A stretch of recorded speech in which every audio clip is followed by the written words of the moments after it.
The Xiaomi Mi 3 was probably the first flagship killer phone launched in India, and it was less than half the price of the Galaxy S4 at that time. And then came the OnePlus Nothing and other brands. Over the past decade, I have been using these flagship killer phones, but this time I thought that I should get something without any compromises, so I went with the Samsung Galaxy S24 Ultra. This is priced at almost double of something like the OnePlus 12 which I would otherwise buy. As a person who spends his money very carefully, the extra 60,000 rupees that I spent on this makes me have many thoughts after using it for 6 months. Hey guys, I am Siddharth and let's talk about whether this has been a waste of money.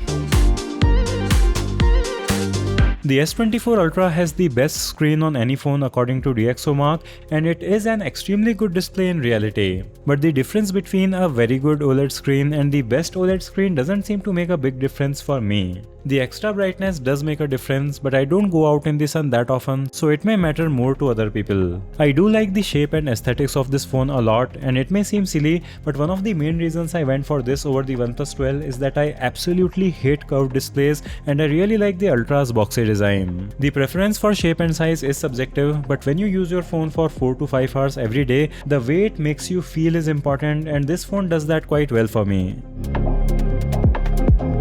The cameras will be the biggest reason and the biggest difference that you will find on an Ultra flagship.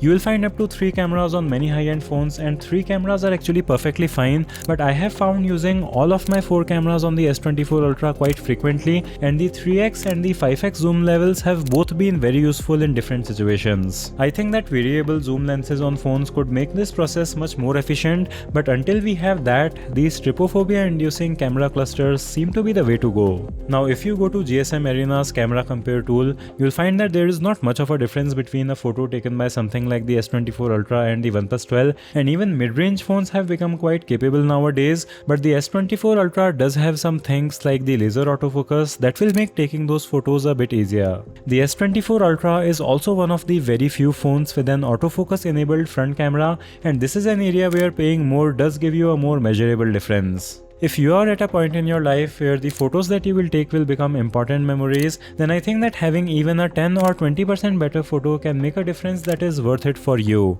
And the S24 Ultra definitely has the most complete camera setup.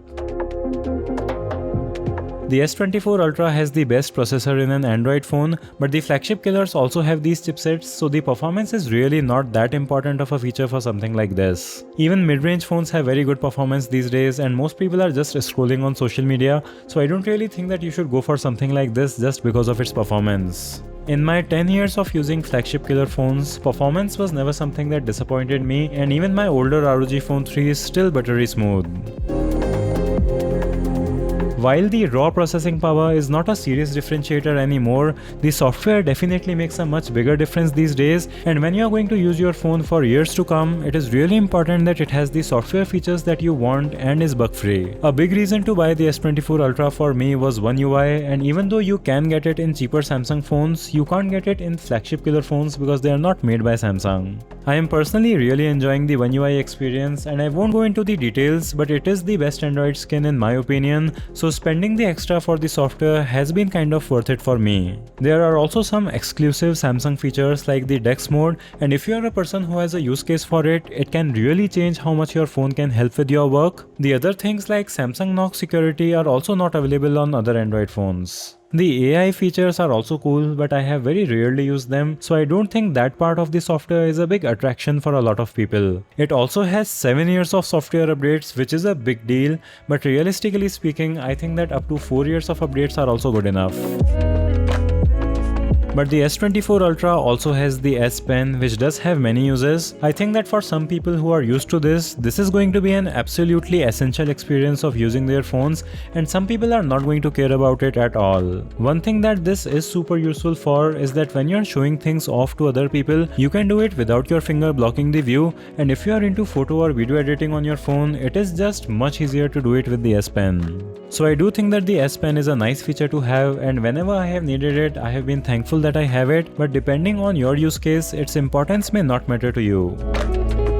There are also some other things that you may think of while buying the phone. My best friend really has very strong anti-China sentiments because of the ongoing issues at the Indian border, and he thinks that you should not buy Chinese phones that are that expensive. After hearing the details of what makes him think like that, I do think that there is at least some justification in holding that opinion, but you are of course free to do whatever you think is right.